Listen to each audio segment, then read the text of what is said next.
Hello to all. Good post Mother's Day. Let's get started. Joan, you're top of the list. What have you got?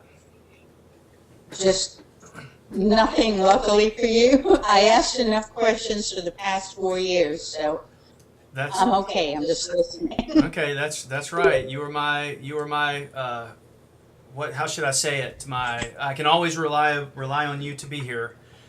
And worry when And have a you're question. worry, yeah, and ask me questions that I'm not smart enough to answer.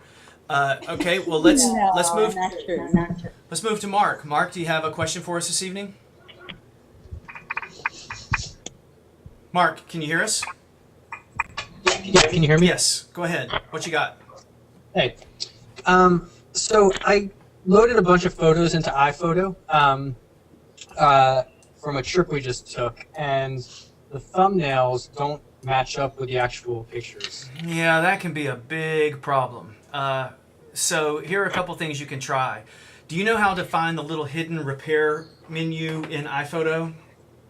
No. Okay, if you hold down Command and Option when you open up iPhoto, I'll do it on mine right now.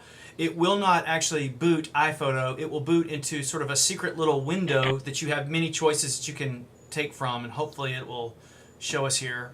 Oh, I don't know if I held it. There we go. I don't know. Can you see my screen? Yeah, so you hold Option and the Apple button and then open up iPhoto? Yeah, that's right. And then from there, if you can see my screen, can you see my screen, Mark? Yeah, I can. All right, there are a couple different things you can do, well, several different things. And this works most of the time. I would try to rebuild the thumbnails first. And what happens is in iPhoto's library, they have the master photo and then they have the thumbnail. And sometimes the thumbnail disassociates itself from the master. So you click on the thumbnail, you don't get any picture. You click on the thumbnail and you get a picture of some other picture that you didn't expect to see. So those can disassociate from themselves. If you choose the second option to rebuild the thumbnails, sometimes that helps. What helps, and that takes a long time, by the way, to do that. However, if that doesn't work, then you might just want to jump down to the very last one, which is rebuild the database. Earlier this week, I was able to recover a library that had the exact same issue by rebuilding the database. I would start rebuild thumbnails first, but rebuild database if it doesn't happen. Nothing's going to happen to your pictures, but to give you a little bit more detail, I'll show you exactly what's happened. If you Hold on one second. I actually lost the video of you. I'm trying to reconnect. Hold on. Okay. Do you have any idea what I need to do? I don't know how I lost the video. Oh, there it is. I saw got me it. again. I'm back up. Okay. Did you see the area of iPhoto that I was talking about, where you hold the option? Can you pull that up again? I'm sorry. No problem. Let me. Okay, I'm going to hold down Option and Command in iPhoto, and iPhoto is going to boot, and I'm going to continue to hold down Option and Command until I see iPhoto. And I see this window. Can you see that window on my screen? Yeah, I do. Okay, these are the different choices. So basically, it's a little first aid area for iPhoto. The one that I was telling you is try to do the second option, which is rebuild thumbnails first. If that doesn't solve it, then jump down to rebuild the database. That takes a long time to do, but like I said, I was able to successfully fix that exact same issue earlier this week with another client's iPhoto library.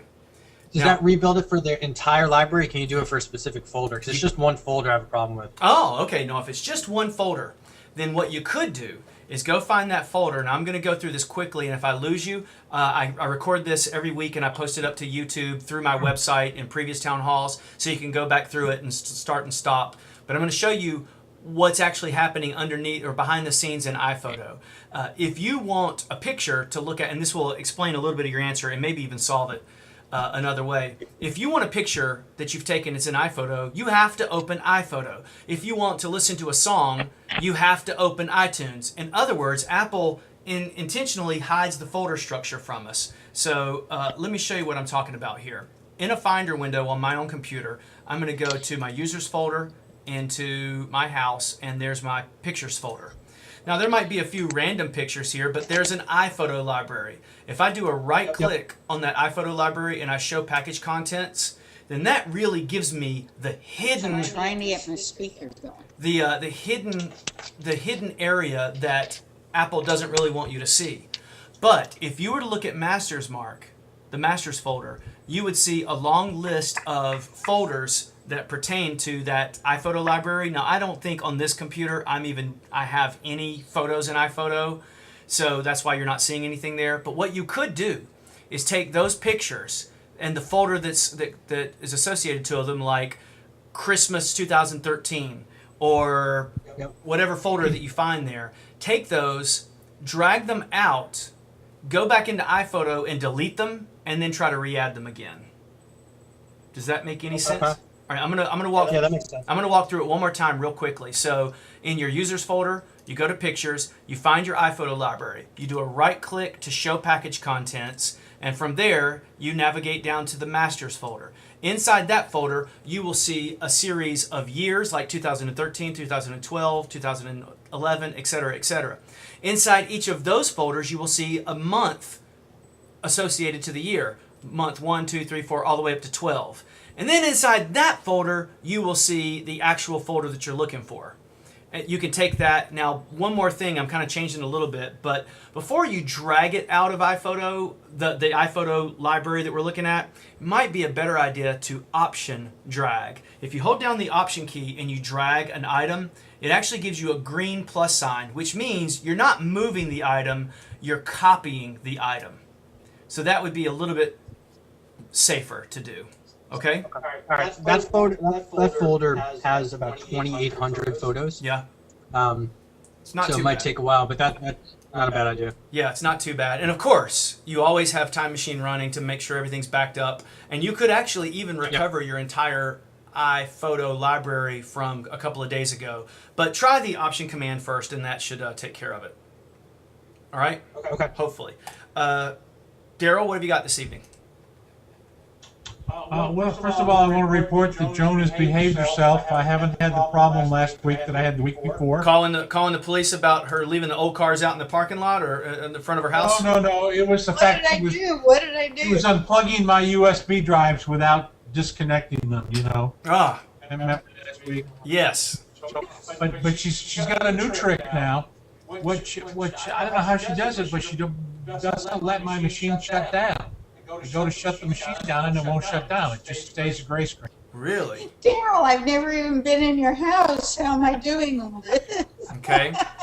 Well, Daryl, I'm going to tell you where you can try to go to possibly solve the problem. All right? In a Finder window, I'm going to look in the Finder window and I'm going to go to the main library. Not the hidden users library, but the main library. You follow me where I'm In at? the Finders window, go library, okay? Right. And then you're going to scroll down to a folder called Preferences. Once you find that folder, you're going to go all the way down to the bottom of that folder, most likely, and see a folder called System Configuration. Inside that folder, there is a Power Management plist file. That Power Management plist file may be the culprit. This is the first thing to try. I'm in you want me to go to not documents, but for me to go to Library, Preferences, System Configuration, and then you'll find the plist file that I'm talking about here. library, preferences, System Configuration. configuration, okay? Now you're going to find com.apple.power management. You're going to probably find one or two of those. If you select both of those and throw those away, Command Delete, those are tossable files. It might ask you for your admin password. Put that in. On.apple power management plist. Yeah. Delete that one? Yes, toss it out. On. All right, now once you've tossed that out, you'll restart your computer and see if that will do it. There's also an auto wake that you might toss away as well that's in there. I don't think that one's specific to it, but you could try it. You could try to do that. Do I have to reset the auto wake or reset No, anything that by will doing auto reset on its own. Those are disposable files. So that might help the issue. Now, there is one more suspect here. All right, Daryl, I'm going to show you. I'm going to go through this kind of quickly here. In System Preferences, as you know, the ability to shut down or wake up is fairly associated to your energy saver settings. So in System Preferences, in Energy Saver, one thing you might try to do is, hey, I want to make a change to these. I might want to go into my schedule and just just make a change, because if you just make a change in an area, what you're really doing is overriding the plist file. You're making a change to that plist file, which might make it healthy again. It's sort of like kickstarting something that's having a hard time.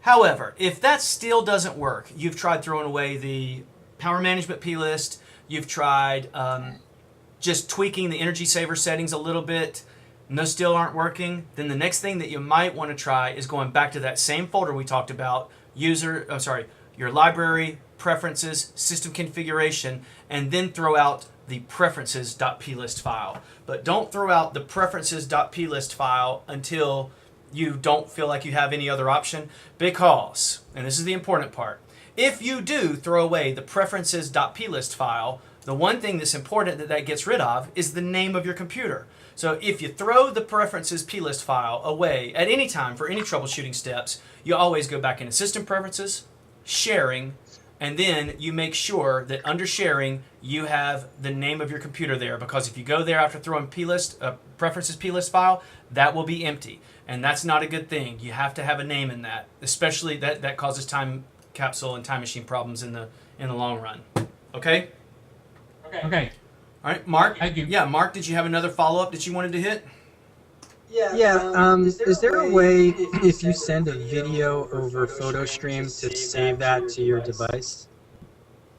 Well, if you shoot the video on the phone, then the video is on your phone regardless of whether you put it into Photostream. It was shot on a DSLR, and it was loaded onto my Mac, and then we shared it over Photostream.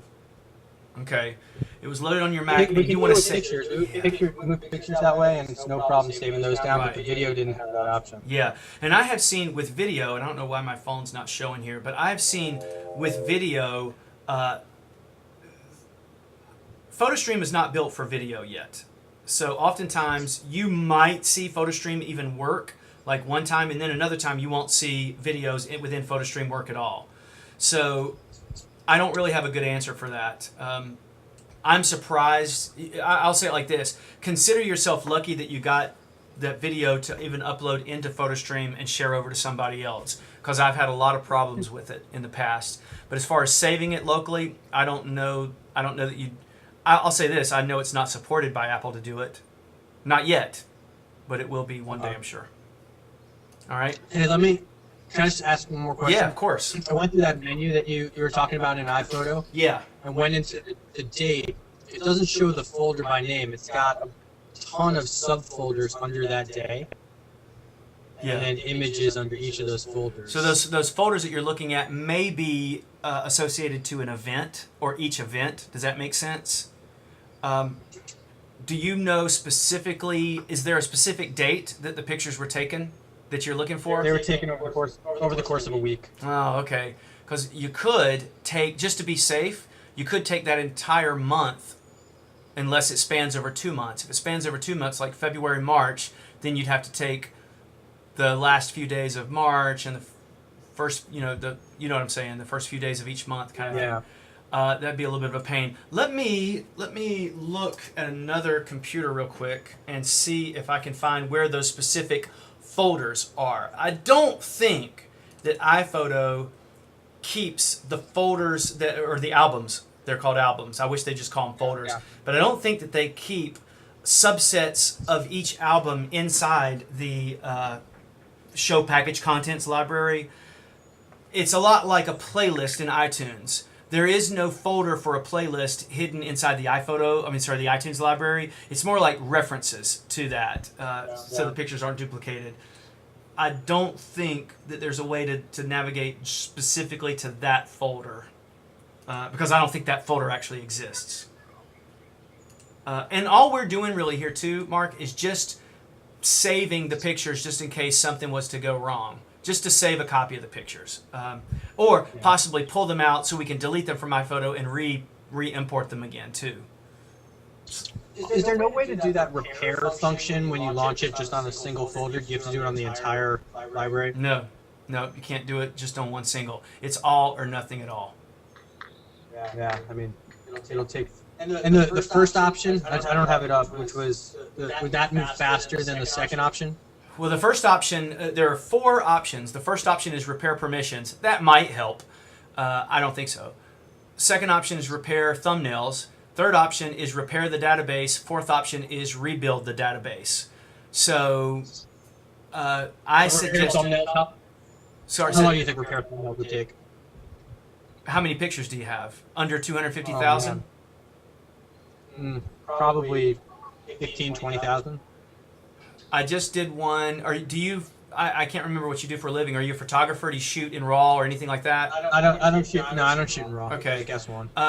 I'd guess dedicate about 2 hours to it. The one that I just did the other day, it rebuilt the database, and I want to say it took about an hour and a half altogether, and that person had about 34,000, between 34 and 46,000 pictures. So about an hour and a half. And if it works, it'll populate the folders, albums, how I've done it before. Everything will by set it up. It's not gonna change that. No, it's not going to move any of that around like that. Hopefully what it will do is reassign the thumbnail that you're looking for back to the original picture. Yeah, If it doesn't, I have whatever. I have probably 20, 25,000 pictures, and this is on about 500 of them where it's just wrong. yeah. But if they're chronological, then you might. Are they chronological? In other words, an exact 20 a range, an exact chronological range. Kind of. So what you could do to save yourself a little bit of problem is open up iPhotos, select the first one that it happens on in the Photos view, not the album view, even though they are in a specific album. Go to the Photos view, select February 23rd all the way to March 18th, select all of those, make a copy of those, drag them out onto your desktop and drop them into a folder on the desktop, then delete those and then re-import them again, then put them back into the album that you want them to be in. That's another thing you could try. There are a lot of ways to skin this cat.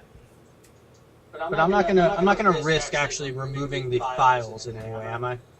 Well, in doing what? By doing any of the repair or rebuild? Any of the repair stuff. Yeah, no, that shouldn't harm anything. And one more thing to make sure that I have my own insurance policy here. Always back up before you do anything major. It's always a good idea to have a copy, have your time machine running. Go check and make sure time machine is running. Up in the top right-hand corner, the clock should be dark black, or like a black instead. Mine is gray because I don't back this computer up because all I do on this computer is Town Hall. But make sure that it says last backup was 3:30 this afternoon, that kind of thing. Yeah. Okay. All right.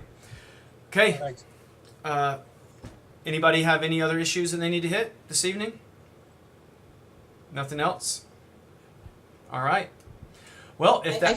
Go ahead, Joan. One very quick, easy thing. Yeah. Once in a while, when I delete Apple Mail, when I delete something from it, it looks as if it deleted it. And then when I try to close mail, it says the email from blah, blah, blah was unable to be deleted.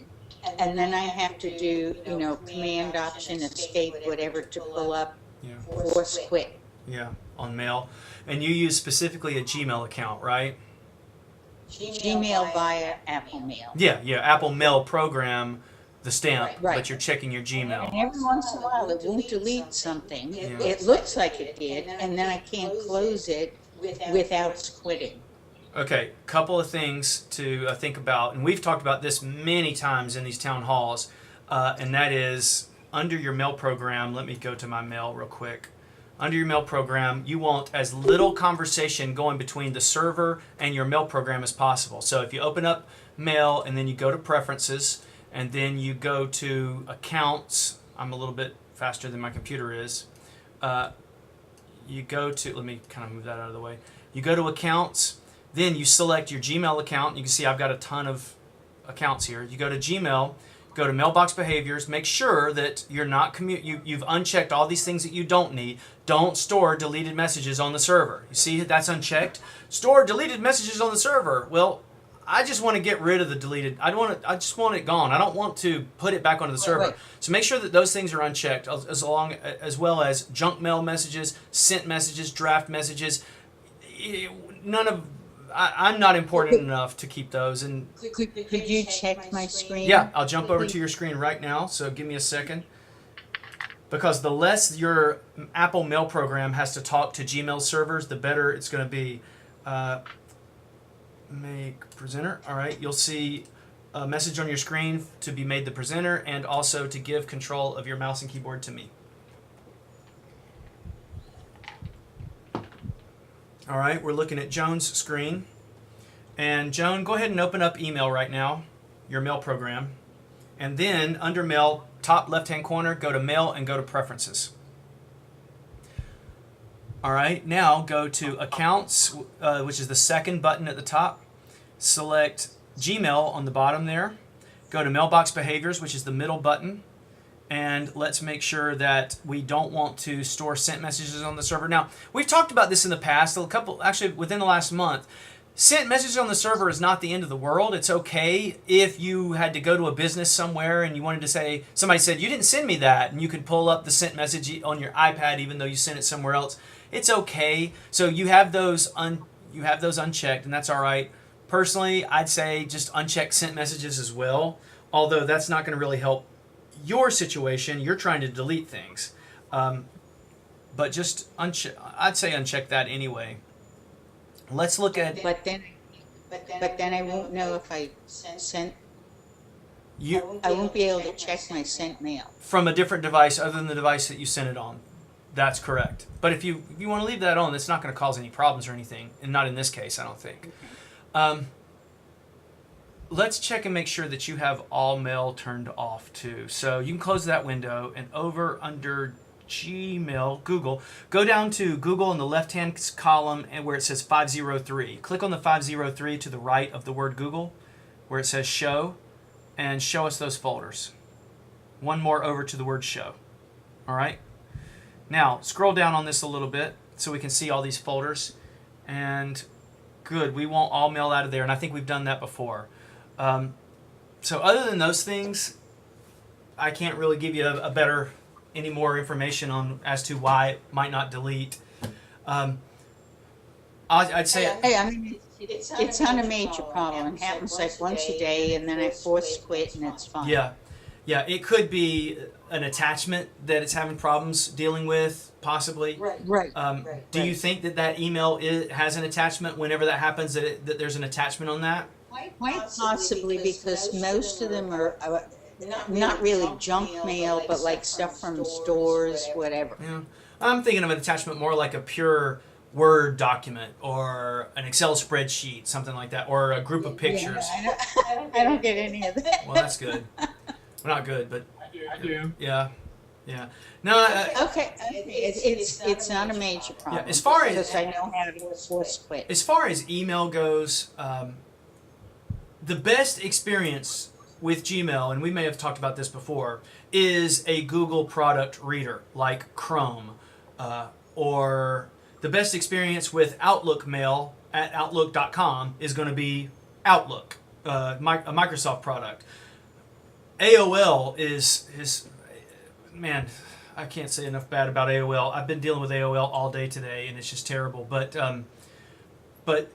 at Mac.com or at me.com or iCloud.com, the best way to interface with that is not Internet Explorer as a web browser, but Apple's mail program. In other words, use a company's product to check a company's email.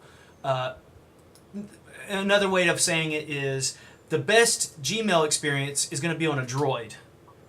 Now, it doesn't mean it doesn't work. I mean, it works fine on an iPad and an iPhone. It works fine. But it's going to work better, and you're going to have less issues when you check Gmail from a Droid. Just like you're going to have some problems when you check Apple Mail, or I should say at iCloud, at me.com, at Mac.com from a Droid.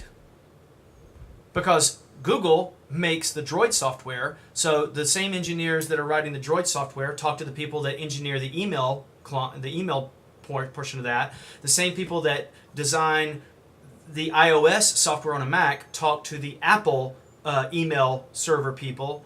You know, they have lunch with each other every day.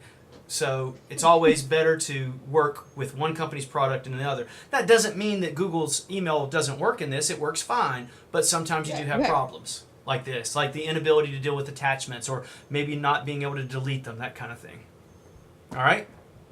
Oh, okay, thank you. So Scotty, what you're saying is that in the mail accounts, mailbox preferences, None of that should be checked except trash, maybe? Well, you're talking about in the mailbox behavior preferences. I'm not saying Yes. none of it should be checked. I'm saying the less things that you have checked, the less likelihood of there being a problem. So let me kind of go back and show you what I'm talking about here. One more time. We'll look at that one more time here. So if I go to Gmail, mail preferences, I'm looking at mine, and there's my Gmail. I go to mailbox behaviors. I'm not going to store drafts on the server ever because, as I've said this in town hall several times, if I delete, if I write a draft message, the first paragraph gets saved, and then I add another sentence, it's possible that now there are 2 drafts on the server: the first paragraph and then the first paragraph with an extra sentence, and so on and so on. So I don't want to store my drafts on the server. I personally don't store sent messages on the server, really. I'm not important enough that I say, hey, I sent you this. I need to show you on my phone that I've got with me that I sent it to you from my iMac. Are they saved any place if you don't save them on the Oh, yeah, server? they're saved locally on the computer that you sent them from. Okay, and then that's backed up Through Time through Time Machine. Machine. Yeah, yeah. I certainly don't want to store junk messages. Now, I do, maybe I want to, because I'm a little old-fashioned, maybe I want to, when I delete a message, not just have it completely disappear. Maybe I want it to go into the trash folder. You guys know that I've talked about the all mail folder in the past, and that comes up almost at least once every 2 or 3 days with clients that I work with. The all mail folder is a folder that Gmail puts on that says this is all of the mail, every piece of mail in the world, your deleted mail, your sent mail, the mail you were working on, the mail you never wanted anybody to see, the mail you thought you deleted, every single piece, all your junk mail. So if I leave this checked, then when I throw that away, I throw an email away, it goes into the all mail folder. But if I leave this unchecked, then when I hit delete, it is gone. There are people, though, that do not like that. Some people get very angry that they deleted something and it's gone. So I just say, all right, we'll just leave that checked. And then, you can't please everybody. There are other people that get mad because they deleted it and it's not gone. So, and as you know, we'll just hit it one more time real quick. When you delete something from the Finder, throw it in the trash can, you have to empty trash for it to actually go away. If you delete an email, you have to empty email's trash for it to go away. If you delete a picture in iPhoto, you have to empty iPhoto's trash for it to go away. All right? So, and I repeat that because other people come by and they watch these things, and I know that the two of you understand that, but other people that might be watching this might not. So, okay. Well, with all that, anybody got anything else? All right. Well, I'm going to get out of here and maybe go for a walk. I'll talk to you guys next Monday then. Thank you. Bye. Good night, Darrow. Good night, Bye, Scotty. Joan.